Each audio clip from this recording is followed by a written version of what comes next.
32.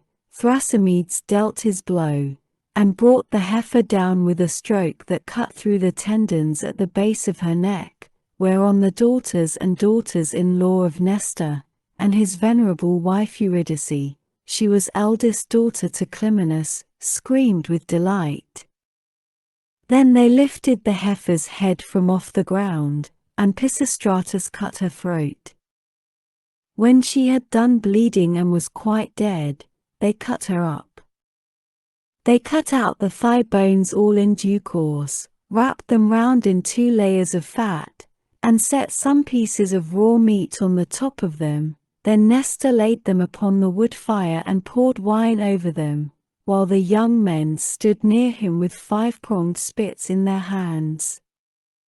When the thighs were burned and they had tasted the inward meats, they cut the rest of the meat up small, put the pieces on the spits and toasted them over the fire. Meanwhile lovely Polycaste, Nestor's youngest daughter, washed Telemachus. When she had washed him and anointed him with oil, she brought him a fair mantle and shirt. 33.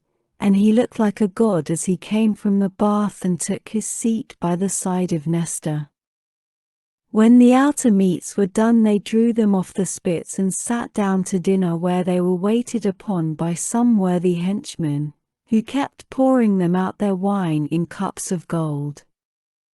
As soon as they had had enough to eat and drink, Nestor said, "Sons, put Telemachus's horses to the chariot that he may start at once." Thus did he speak, and they did even as he had said, and yoked the fleet horses to the chariot. The housekeeper packed them up a provision of bread, wine, and sweet meats fit for the sons of princes. Then Telemachus got into the chariot, while Pisistratus gathered up the reins and took his seat beside him. He lashed the horses on and they flew forward nothing loath into the open country, leaving the high citadel of Pylos behind them. All that day did they travel, swaying the yoke upon their necks till the sun went down and darkness was over all the land. Then they reached Pheræ, where Diocles lived, who was son to Autolycus and grandson to Alpheus.